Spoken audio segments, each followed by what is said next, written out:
welcome to Top Speed. My name is Christy, and today in our garage is the 2009 Dodge Challenger SRT Limited Edition. Exciting, right? This longtime muscle car was introduced to the market in 1970 as Dodge answer to the Mustang and Camaro. Offered in one trim, the Challenger had 8 engines to choose from. Talk about variety. In 1978, 8 years later, the second generation Challenger was born. It retained the frameless hardtop styling of the old Challenger with only 2 engines to choose from, a 1.6-liter or 2.6-liter 4-cylinder engine, taking the Challenger a long-range performance from its namesake. Production of the second generation Challenger stopped in 1983. Now, 25 years later, Dodge brought back the Challenger with a faster and more aggressive appearance and performance.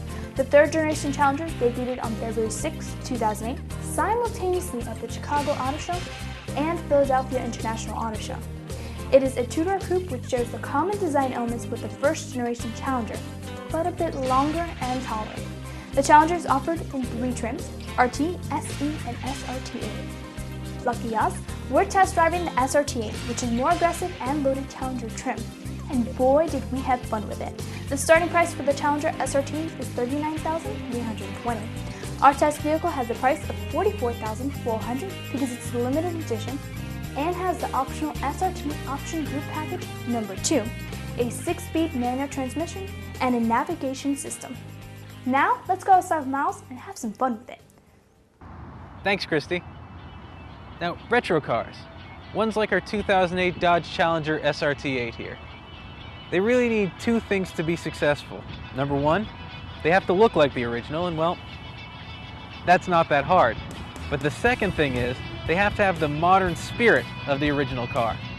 Now, that's a little more difficult than it sounds. For example, the Volkswagen Beetle, the car that really started this whole retro car craze.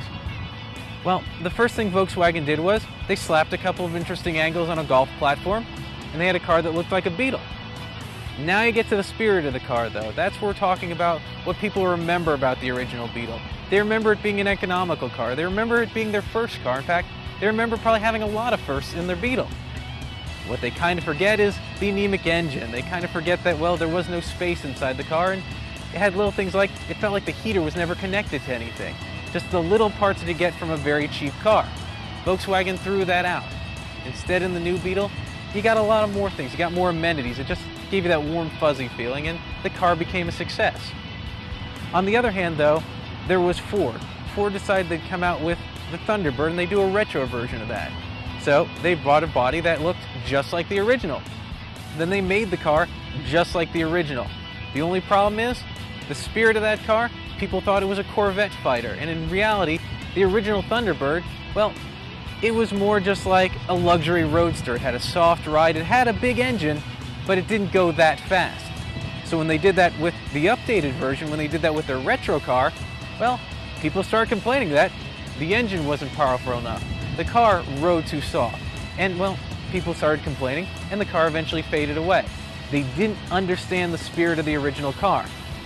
And this is why we get to here. With our Dodge Challenger, well, Dodge really understands who they are. Dodge, their cars, their muscle cars, it has the image, they're the outlaws. They're not necessarily the bad guys, but they're always the outlaws. And you can tell. Well, again, the original Charger, the coupe model, this big brother of the Challenger here, that car, well, it was the General Lee and the Dukes of Hazzard, and it was the choice of the mobsters to go after Steve McQueen and Bullitt. It was a baddie. The Challenger also has its own little reputation. One of the greatest car movies that ever was is one called Vanishing Point. Basically, the Challenger in that car outran everything from Colorado all the way to California. Well, almost everything. It missed the park bulldozer. But the point is that this is exactly what this car wants to be. It wants to be the outlaw. You can see it in everything we have here. The slab sides here means the car casts a long shadow. The rear end, it's hunched over. It's raised up a little bit more than it was in the original car to look that much badder. Even in the front here, it's got a furrowed brow. It makes it look like it's meaner, like it's this big hunk lurking in the shadows. It's just ready to pounce on you. And that's what's great about this car. It's just big and aggressive, and you really like the look of it. Now, the one thing that Dodge also understands is they got to put modern touches on that, and they really came through in the car, and this is where we're going to get into the detail right now. Now, right here is the real heart of a problem of the original muscle cars. The skinny tires of the old are not going to cut it on the new cars here, and that's why we got a big 20-inch wheel. But more importantly, and something that definitely wasn't on the originals, is we've got 4-wheel disc brakes with anti-lock, and even better, this is a Brembo brake package. That means this is a big car. We also got a lot of stopping power behind it. To qualify as a muscle car, you obviously have to have a big engine, and because we have a Dodge, we get a Hemi. It's a 6.1 liter Hemi, in fact, and this V8 puts out 425 horsepower and 420 foot-pounds of torque. Now those kind of numbers are good enough to pull strong in every gear we got. We'll get more into that in the test drive. All you need to know right now is that if a muscle car has guts, then this one's got a huge heart. We usually don't show you the rear-ended cars that much here, but this one's really special to show. First of all, we've got the single pane of glass here that was on the original Challenger, and well, it looks really good in the retro car. It still fits well today. But the other thing here is the trunk. The Challenger rides on the same platform as the Charger, the 300C, and those are very large cars, so what we get is an unexpectedly large trunk. So you can fit a lot of golf clubs in here, or if you're going with that outlaw image still, you can fit a bunch of duffel bags full of cash. There's a lot to get to in the Challenger interior, so let's start with some of the more mundane bits. A lot of your everyday parts are going to come out of the Chrysler parts bin, but well, that's relatively expected. Things like our touchscreen nav system here, well, that's something that we found basically in most of the Chrysler products we've had before. We've liked it then because, well, quite frankly, it's big and blocky and everything responds to our touch, and so we're going to like it in this car. Same thing with the air conditioning controls. In fact, if you're at home in a Charger, you're going to find yourself very much at home in the Challenger. Now, one of the things that Dodges are usually not good for are the interior plastics. They're usually sort of kind of a dull color, and well, Dodge has a real good solution here, and that is they've used a faux carbon fiber. I say it's a real good solution because at the very least, it's an improvement. Another thing that we really like, though, is the packaging here on the seats. It's the SRT package, and what it is it keeps us well planed in the seat, so anytime we're twisting around, it's not really affecting us that much, but even more important is it's very good on a long trip. One thing that we don't like about the car is we don't get the 3-spoke steering wheel.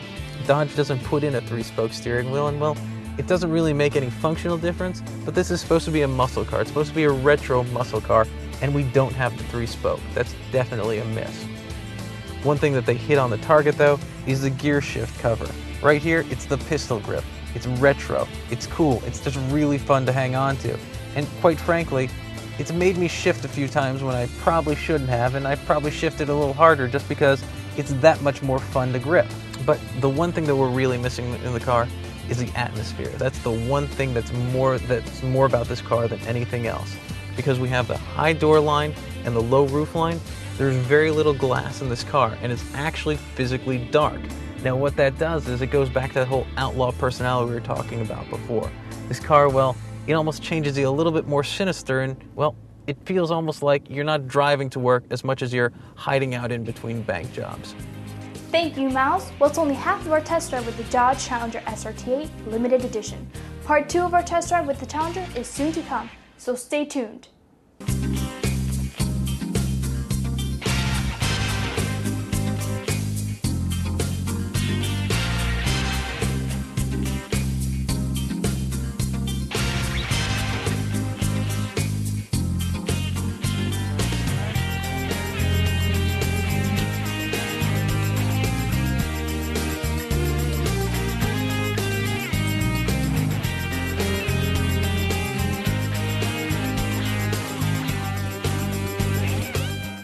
'70s muscle car, pure muscle.